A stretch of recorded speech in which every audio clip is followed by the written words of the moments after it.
থেকে নতুন একটি যোজনা কিন্তু লঞ্চ করা হয়েছে। সেই যোজনার নাম হচ্ছে প্রধানমন্ত্রী মাতৃ বন্দনা যোজনা। এই যোজনার আবেদন কিন্তু আগে অফলাইনে করা হতো, কিন্তু বর্তমানে এর আবেদন কিন্তু অনলাইনে চালু করে দেওয়া হয়েছে। এখন বর্তমানে অনলাইন আবেদন করে এই যোজনার সুবিধা সরাসরি আপনি নিতে পারবেন। এবারে প্রধানমন্ত্রী মাতৃ বন্দনা যোজনার জন্য আপনি অনলাইন আবেদন করলে 5,000 টাকা সরাসরি ব্যাংক অ্যাকাউন্টে দেওয়া হবে। 3 কিস্তির মাধ্যমে 5,000 টাকা সরাসরি ব্যাংক অ্যাকাউন্টে দেওয়া হবে।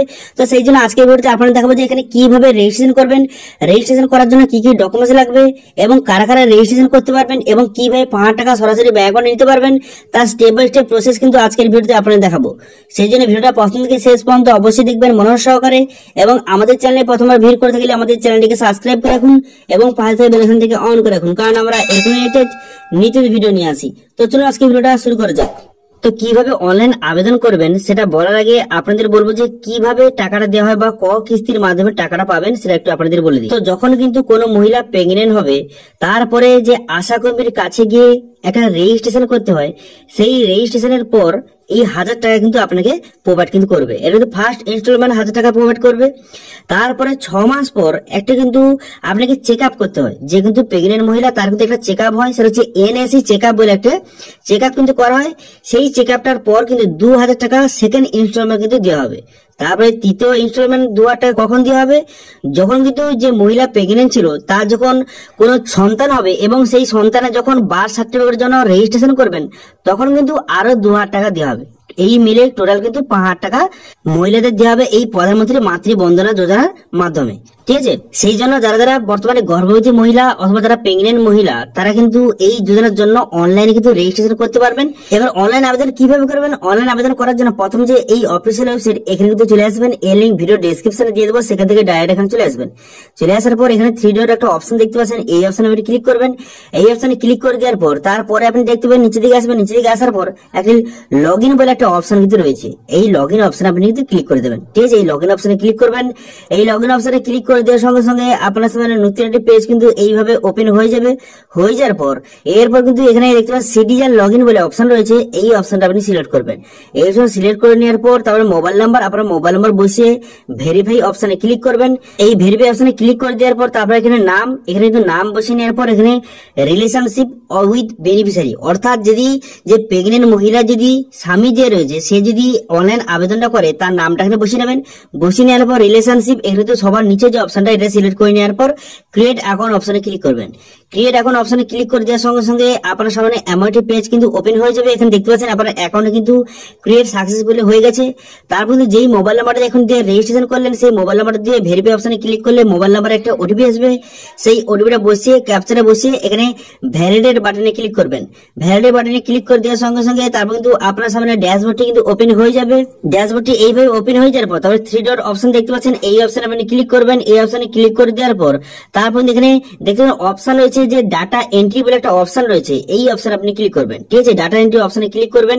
এখানে ক্লিক করে দেওয়ার পর তারপরে কিন্তু এখানে অনেকগুলো অপশন কিন্তু দেওয়া রয়েছে। এখান থেকে আপনি বেনিফিশিয়ারি রেজিস্ট্রেশন, এখান থেকে বেনিফিশিয়ারি রেজিস্ট্রেশন করতে পারবেন।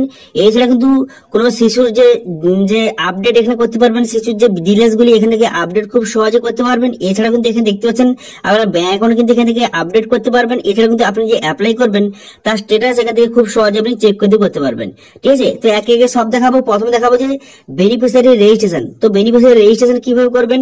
তো সেই জন্য কিন্তু এখানে বেনিফিশিয়ারি রেজিস্ট্রেশন বলে অপশন রয়েছে, সেই অপশন কিন্তু আপনি ক্লিক করবেন। ঠিক আছে, প্রথম যে অপশন দেখতে পাচ্ছেন বেনিফিশিয়ারি রেজিস্ট্রেশন বলে, সেই অপশন আপনি ক্লিক করে দেবেন। সেই অপশনে ক্লিক করে দেওয়ার পর তারপরে কিন্তু আপনার সামনে নতুন একটি পেজ কিন্তু ওপেন হয়ে যাবে। ঠিক আছে, তো সেই জন্য আমি এই অপশনে ক্লিক করলাম। ক্লিক করার সঙ্গে সঙ্গে নতুন একটি পেজ আপনার সামনে এইভাবে কিন্তু ওপেন হয়ে গেল।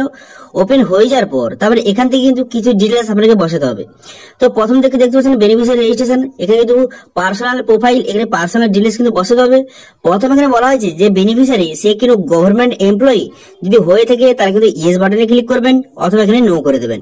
ঠিক আছে, এবার যে অ্যাপ্লাই করছে যে বেনিফিশিয়ারি যে মহিলা, সে কি প্রথম প্রেগনেন্ট না সেকেন্ড প্রেগনেন্ট, এখান থেকে আপনি সিলেক্ট করবেন। যদি প্রথম বাচ্চা হয়ে থাকে তাহলে ফার্স্ট চাইল্ড এখান থেকে সিলেক্ট করবেন। এরপরে যে অপশন দেখতে পাচ্ছেন যে নাম্বার অফ লিভিং চিলড্রেন, তো অর্থাৎ কিন্তু যে প্রেগনেন্ট মহিলা যে বেনিফিশিয়ারি তার কোনো ছেলে আছে নাকি, যদি ছেলে থেকে থাকে তাহলে কটা ছেলে আছে এখান থেকে সিলেক্ট করবেন। এখান থেকে এই অপশনে ক্লিক করবেন, এই অপশনে ক্লিক করে দেওয়ার পর এখানে 0 1 2 3 4 এখানে সিলেক্ট করে নেবেন। যদি একটাও না থাকে তাহলে কিন্তু 0 এখানে সিলেক্ট করবেন, ঠিক আছে। যদি একটা থেকে তো একটা সিলেক্ট করবেন। তো আপনার ক্ষেত্রে যেটা হয় সেটা কিন্তু এখানে সিলেক্ট কিন্তু করে নেবেন, ঠিক আছে, বোঝা গেল। যদি প্রথম বাচ্চা হয়ে থাকে তাহলে কিন্তু এখানে 0 সিলেক্ট করবেন, ঠিক আছে। তারপরে যে বেনিফিশিয়ারি যে প্রেগনেন্ট মহিলা তার আধার কার্ড থেকে থাকলে এখানে ইয়েস বাটনে ক্লিক করবেন অথবা নো করে দেবেন। যদি ইয়েস বাটনে ক্লিক করেন তাহলে কিন্তু যে আধার কার্ডে যেই নামটা আছে সেই নামটা এখানে সঠিকভাবে বসিয়ে দিবেন। বসিয়ে দেওয়ার পর তারপর কিন্তু আধার নাম্বার, এখানে কিন্তু আধার নাম্বারটা সঠিকভাবে কিন্তু বসাবেন। আধার নাম্বারটা বসিয়ে দেওয়ার পর তারপর কিন্তু ডেট অফ বার্থ, এখানে ডেট অফ বার্থটা সঠিকভাবে বসিয়ে দেবেন। বসিয়ে দেওয়ার পর তারপরে এজ, এখানে এজটা কিন্তু আপনি বসিয়ে নেবেন, ঠিক আছে। এজটা বসিয়ে নেওয়ার পর তারপরে ক্যাটাগরি, এখান থেকে ক্যাটাগরি অপশনে সিলেক্ট করবেন। এই অপশনে সিলেক্ট করে নেওয়ার পর যে ক্যাটাগরি এসসি ওবিসি জেনারেল যেই ক্যাটাগরি হয়ে থাকুন না কেন সেটা এখান থেকে সিলেক্ট কিন্তু করে নেবেন। করে নেওয়ার পর তারপর কি করবেন, এখানে মোবাইল নাম্বার, এখানে মোবাইল নাম্বার বসিয়ে দিবেন। মোবাইল নাম্বারটা বসিয়ে দেওয়ার পর তারপরে এলিজিবিলিটি প্রুফ, এখান থেকে ডকুমেন্টস টাইপ অপশনে ক্লিক করবেন। ডকুমেন্টস টাইপ অপশনে ক্লিক করে দেওয়ার পর তারপর এখান থেকে একটা ডকুমেন্টস কিন্তু সিলেক্ট করবেন। যে বেনিফিশিয়ারি বা যে প্রেগনেন্ট মহিলা তার কিন্তু ডকুমেন্টস এখান থেকে একটা সিলেক্ট করতে হবে। তো তার যেটা আছে জব কার্ড থাকলে জব কার্ড সিলেক্ট করবেন, শ্রম কার্ড সিলেক্ট করতে পারেন, অথবা কিন্তু এখানে যে রেশন কার্ড বিপিএল রেশন কার্ডও সিলেক্ট করতে পারেন, ঠিক আছে। যেটা আছে সে মহিলার সেটা কিন্তু এখান থেকে সিলেক্ট করবেন। তো যেটা আপনি সিলেক্ট করবেন তার নাম্বারটা কিন্তু সঠিকভাবে বসিয়ে দেবেন। যদি শ্রম কার্ড সিলেক্ট করে থাকেন তো শ্রম কার্ডের নাম্বারটা এখানে সঠিকভাবে বসাবেন এবং শ্রম কার্ডটা এখানে আপলোড কিন্তু করে দেবেন, ঠিক আছে। তো এর পরে বলা আছে যে এমসিপি কার্ড ডিটেলস, এখানে এরপর এমসিপি কার্ড ডিটেলস কিন্তু বসাতে হবে। তো এই কার্ড ডিটেলস কোথায় পাবেন, তো যখন কিন্তু মহিলা প্রথম প্রেগনেন্ট হয় তারপরে প্রেগনেন্ট হওয়ার পর আশাকর্মীর কাছে একটা রেজিস্ট্রেশন কিন্তু করতে হয়। প্রেগনেন্ট হওয়ার পর আশাকর্মীর কাছে গিয়ে একটা রেজিস্ট্রেশন করতে হয়। রেজিস্ট্রেশন করলে এইরকম যে কার্ড দেখতে স্ক্রিনে শো হয়েছে এরকম একটা কার্ড কিন্তু প্রোভাইড করে, ঠিক আছে। এই যে কার্ড প্রোভাইড করে, এই যে বইটা বা কার্ডটা, এই বইয়ের মধ্যে কিন্তু এই সব ডিটেলস কিন্তু লেখা রয়েছে যে কবে কিন্তু রেজিস্ট্রেশন করা হয়েছে বা যে এমসিবি কার্ড তার নাম্বার কি, সমস্ত ডিটেলস কিন্তু লেখা রয়েছে। সেই নাম্বার এখানে বসিয়ে দেবেন, ঠিক আছে। এবং সেই ডেট এবং সেই তারিখ এবং রেজিস্ট্রেশন ডেট সমস্ত ডিটেলস কিন্তু সেই বইয়ে দেওয়া আছে। সেই বইটা দেখে কিন্তু এখানে সমস্ত ডিটেলসটা আপনি বসিয়ে নেবেন, ঠিক আছে, বোঝা গেল। তো বসিয়ে নেওয়ার পর এরপর আপনি কি করবেন, এরপর এখানে বলা হয়েছে যে আপনার কি শিশু বর্তমানে জন্ম হয়ে গেছে। যদি জন্ম হয়ে থাকে তাহলে কিন্তু ইয়েস বাটনে ক্লিক করবেন। যদি বর্তমানে জন্ম না হয়ে থাকে তাহলে কিন্তু এখানে নো বাটনে ক্লিক করবেন। এবার যদি এখানে ইয়েস বাটনে ক্লিক করেন তাহলে কিন্তু কবে জন্ম হয়েছে তার ডেট কিন্তু এখানে আপনাকে বসাতে হবে, ঠিক আছে। এবার যদি না করেন তাহলে কিন্তু এখানে ডেট কিন্তু কোনো রকম বসাতে হবে না। এরপর কিন্তু প্রেজেন্ট অ্যাড্রেস, এখানে প্রেজেন্ট অ্যাড্রেস বসাতে হবে। তো আপনি রুরাল বা উরবান যেখানে বসবাস করে থাকুন না কেন সেটা কিন্তু সিলেক্ট করবেন। করে দেওয়ার পর অ্যাড্রেস বসাবেন, তারপর স্টেটটা সিলেক্ট করবেন, তারপর ডিস্ট্রিক্টটা কিন্তু সিলেক্ট করবেন, তারপরে এখান থেকে ব্লক, এখানে ব্লকটা কিন্তু আপনি সিলেক্ট করবেন, তারপরে ভিলেজ, তারপরে পিনকোডটা বসিয়ে দেবেন। বসিয়ে দেওয়ার পর তারপর কিন্তু এখানে অ্যাকাউন্ট ডিটেলস আপনাকে বসাতে হবে। তো অ্যাকাউন্ট ডিটেলসটা আপনি কিন্তু সঠিকভাবে এখানে বসিয়ে দেবেন। অ্যাকাউন্ট ডিটেলস এখানে কিন্তু আইএফসি কোড বসিয়ে দেবেন। আইএফসি কোড বসানোর সঙ্গে সঙ্গে এখানে ব্রাঞ্চ নেম এখানে অটোমেটিক চলে আসবে। চলে আসার পর এখানে যে ব্যাংকের নামও কিন্তু অটোমেটিক চলে আসবে। এরপরে আপনি অ্যাকাউন্ট নাম্বারটা এখানে বসাবেন। অ্যাকাউন্ট নাম্বার বসিয়ে এখানে সাবমিট বাটনে ক্লিক করবেন। এবার আপনার একটা কথা বলে রাখি, যদি আপনি এখানে 1 সিলেক্ট করেন, যে মহিলার বর্তমানে একটি ছেলে রয়েছে, যদি 1 এখান থেকে সিলেক্ট করেন তাহলে কিন্তু তার ডিটেইলস কিন্তু এখানে বসাতে হবে। ফার্স্ট চাইল্ডটা হয়েছে তার ডিটেইলস কিন্তু বসাতে হবে, যে কোথা থেকে জন্মগ্রহণ করেছে, কবে জন্মগ্রহণ করেছে এবং ছেলে না মেয়ে এখানে সিলেক্ট কিন্তু করতে হবে। যদি প্রথম বাচ্চা হয়ে থাকে তাহলে কিন্তু এটা কিন্তু আপনি অবশ্যই 0 সিলেক্ট করবেন, 1 কিন্তু সিলেক্ট করবেন না। যদি সেকেন্ড বাচ্চা হয়ে থাকে তাহলে কিন্তু 1 সিলেক্ট করবেন। তো এইভাবে সমস্ত ডিটেইলস বসিয়ে দেওয়ার পর এখানে সাবমিট বাটন দেখতে পাচ্ছেন, এই সাবমিট বাটনে কিন্তু আপনি ক্লিক করবেন। এবার সমস্ত ডিটেইলস বসিয়ে দেওয়ার পর সাবমিট বাটনে ক্লিক করার পর তারপর কিন্তু আপনার একটা রেফারেন্স আইডি নাম্বার প্রোভাইড করবে। সেই রেফারেন্স আইডি নাম্বার দিয়ে খুব সহজে আপনি অনলাইনে স্ট্যাটাস কিন্তু চেক করতে পারবেন।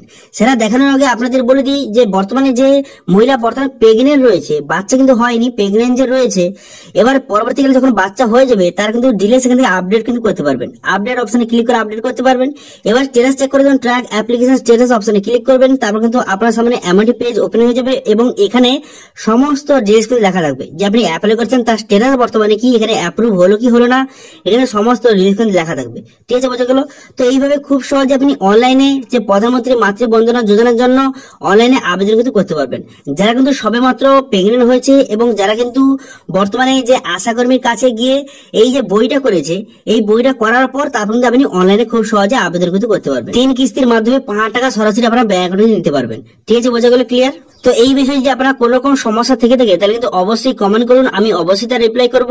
এবং আজকে ভিডিওটা ভালো লেগে থাকলে ভিডিও একটা লাইক করে দেবেন এবং ভিডিও কিন্তু বন্ধুর সঙ্গে শেয়ার করে দেবেন। এবং আমাদের চ্যানেলে প্রথমবার ভিড় করে থাকলে আমাদের চ্যানেলটিকে সাবস্ক্রাইব করে রাখুন এবং পাশে থেকে বেল আইকনটিকে অন করে রাখুন, কারণ আমরা এরকম রিলেটেড নিত্য ভিডিও নিয়ে আসি। আজকে ভিডিওটা এই পর্যন্তই, দেখা হচ্ছে নেক্সট ভিডিওতে। Thank you.